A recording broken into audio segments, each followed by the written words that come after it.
Movie के starting में हम एक बर्फीले इलाके में कुछ साइंसदानों को देखते हैं जो किसी रिसर्च के लिए यहाँ आए होते हैं। वो लोग अपनी वैन लेकर एक माउंटेन पर चढ़ रहे होते हैं। उनकी लीडर चिन को वहाँ की ग्रेविटेशनल फील्ड एबनॉर्मल लगती है। वो लोग ये बात अपने हेडक्वार्टर को रिपोर्ट करते हैं और इसी दौरान उनकी वैन भी बंद हो जाती है। उन्हें जमीन पर कुछ हलचल होती महसूस होती है। तभी उन्हें स्नो में से एक बहुत बड़ा हाथ बाहर निकलता नजर आता है जो उनकी वैन पे गिरता है, जिससे उनकी वैन का बहुत बड़ा नुकसान होता है। तभी उन्हें स्नो में से दो बड़े सींग निकलते हुए नजर आते हैं जो कि एक स्नो मॉन्स्टर के हैं। दरअसल ये स्नो मॉन्स्टर बर्फ में लेटा हुआ था और ये साइंसदान वैन उसके ऊपर चला रहे थे, जिस वजह से चिन को उस जगह की ग्रेविटेशनल फील्ड एबनॉर्मल लग रही थी। उस स्नो मॉन्स्टर के उठने की वजह से उनकी वैन स्लिप होकर खाई में गिर जाती है, जिससे वो सब बहुत जख्मी हो जाते हैं। चिन को वो स्नो मॉन्स्टर नजर आता है जो बहुत बड़ा होता है। नेक्स्ट सीन में हमें एक लैब दिखाई जाती है जहाँ उन बर्फ में फंसे साइंसदानों के लीडर प्रोफेसर लिन होते हैं। उन्हें अंदाजा हो जाता है कि वहाँ उनकी टीम खतरे में है। वो मदद के लिए फे के पास जाते हैं। फे चिन का पुराना दोस्त होता है, लेकिन अब वो किसी वजह से चिन से मिलना नहीं चाहता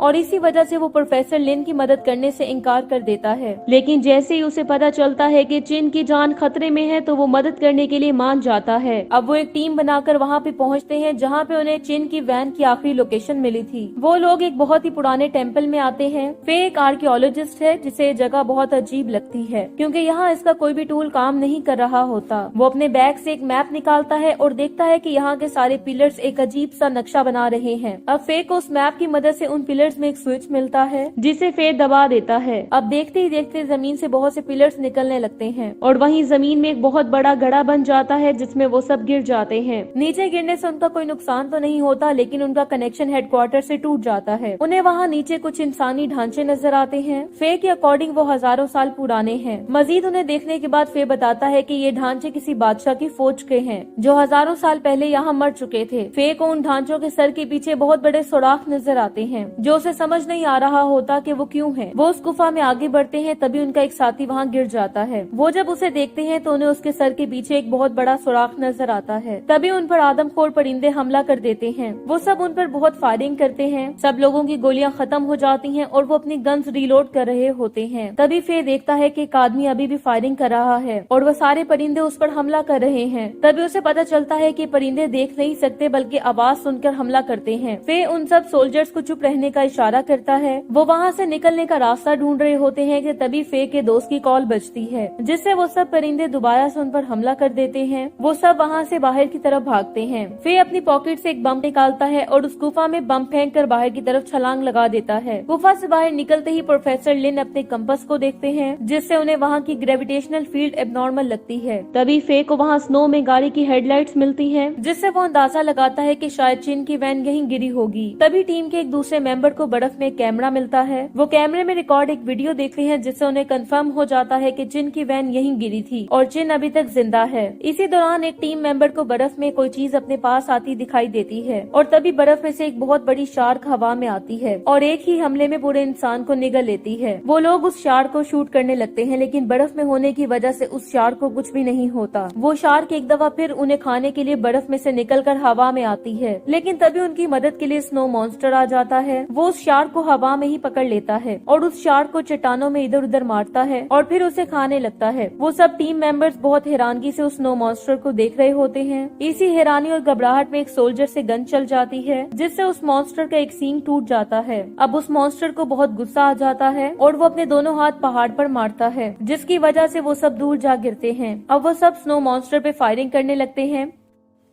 तभी एक सोल्जर स्नो मॉन्स्टर पे रॉकेट लॉन्चर से अटैक कर देता है, लेकिन स्नो मॉन्स्टर तो उससे बच जाता है और वो जाके पीछे पहाड़ों को हिट करता है, जिसके कारण पहाड़ पे जमी बर्फ तूफान की शक्ल में नीचे आने लगती है। इसलिए वो सब वहाँ से भागने लगते हैं। इसी भगदड़ में फे के दोस्त काय का पाँव स्लिप हो जाता है और वो नीचे गिर जाता है। उसे बचाने के लिए फे और एक और सोल्जर वापस आते हैं, लेकिन तब तक बहुत देर हो चुकी होती है और वो तीनों बर्फ के नीचे आ चुके होते हैं और बेहोश हो जाते हैं। और जब उन्हें होश आता है तो उन्हें पता चलता है कि कुछ कुछ लोगों ने उन्हें कैद कर लिया था। वो लोग उसी जंगल के ही रहने वाले थे और हुलिये से काफी अजीब लग रहे थे। साथ ही वो लोग उन पे कोई रिचुअल परफॉर्म कर रहे थे। फे को ये सब कुछ बहुत अजीब लगता है। वो अपने हाथ की रस्सी काट कर चाकू पकड़ लेता है और कबीले के सरदार की गर्दन पर रख देता है। तभी उन लोगों के पीछे एक लड़की आती है जो कि उसी कबीले की होती है। वो फे पे अटैक करके अपने कबीले के लीडर को छुड़वा लेती है, जिसके बाद वो लड़की जिसका नाम किया होता है उसकी फे से फाइट होने लगती है। फे उस लड़की से हारने वाला होता है क्योंकि फे को ज्यादा लड़ना नहीं आता था। किया फे को मारने वाली होती है, लेकिन तभी किया को पीछे से चिन आके रोक देती है, जिससे पता चलता है कि चिन को इसी कबीले ने बचाया होता है। फे चिन को देख के बहुत खुश होता है। चिन फे को बताती है कि कबीले के लोग बहुत अच्छे हैं और उन्होंने ही मुझे बचाया था और वो लोग रिचुअल भी इसीलिए कर रहे थे ताकि तुम जल्दी से ठीक हो जाओ। साथ ही वो फे को बताती है कि उस हादसे में उसके सारे टीम मेंबर्स मर गए थे, जिसका कसूरवार वो खुद को मानती है, लेकिन फे उसको समझाता है और कहता है कि इसमें तुम्हारा कोई कसूर नहीं है। वहाँ दूसरी तरफ टीम के दूसरे मेंबर्स को दिखाया जाता है जो कि बर्फ के तूफान से बच गए थे। वो सब स्नो मॉन्स्टर को अपनी तरफ आता देखते हैं और सब सोल्जर्स उससे मुकाबला करने के लिए अपनी अपनी पोजीशंस ले लेते हैं, लेकिन स्नो मॉन्स्टर उन्हें कुछ कहे बिना ही वहाँ से चला जाता है। वो ये सब देखकर बहुत हैरान होते हैं। प्रोफेसर लिन सोल्जर्स कैप्टन से कहता है कि मुझे बरसों से पता था कि यहाँ एक मॉन्स्टर है और मैं यहाँ उसी के लिए आया हूँ। मैं उसे पकड़कर उस पर कुछ टेस्ट करना चाहता हूँ जिससे सारी ह्यूमन हिस्ट्री चेंज हो जाएगी। और कुछ पैसों के लालच में कैप्टन भी उसकी मदद करने के लिए तैयार हो जाता है। नेक्स्ट सीन में हम देखते हैं कि वो कबीले के लोग उस मॉन्स्टर की पूजा कर रहे होते हैं और वो सब लोग मंत्र पढ़ते हैं उस मॉन्स्टर को यहाँ बुलाने के लिए। कबीले के सरदार की वाइफ के पास ये स्किल्स होते हैं कि वो उस मॉन्स्टर से बात कर सकती है और वो किया की माँ भी है। इसी दौरान स्नो मॉन्स्टर भी वहाँ पे आ जाता है, जिससे डरकर काई नीचे गिर जाता है और उसके डरने से सब कबीले वाले लोग भी हंसने लग जाते हैं और साथ ही स्नो मॉन्स्टर भी हंसने लगता है। तभी प्रोफेसर लिन अपने सोल्जर्स के साथ वहाँ आ जाता है और स्नो मॉन्स्टर पर हमला कर देता है। कबीले के लोग सोल्जर्स का काफी मुकाबला करते हैं, लेकिन सोल्जर्स के पास जदीद गन्स होने की वजह से वो एक एक करके कबीले के सब लोगों को मार देते हैं। किया अब सोल्जर्स के कैप्टन का मुकाबला करती है। दोनों में बहुत फाइट होती है, लेकिन मुकाबला बराबर का होता है, इसलिए दोनों में से कोई भी हार नहीं मानता। सोल्जर्स मुसलसल स्नो मॉन्स्टर पे फायरिंग कर रहे होते हैं, जिससे वो मॉन्स्टर गुस्से में आ जाता है और अपना एक हाथ जमीन पे मारता है, जिससे वो सब दूर जा गिरते हैं। प्रोफेसर लिन एक गन से मॉन्स्टर को शूट करता है, जिसमें एक जहरीली वेव थी। स्नो मॉन्स्टर को उससे बहुत दर्द होता है और वो बेहोश होने लगता है और पहाड़ी से नीचे गिर जाता है।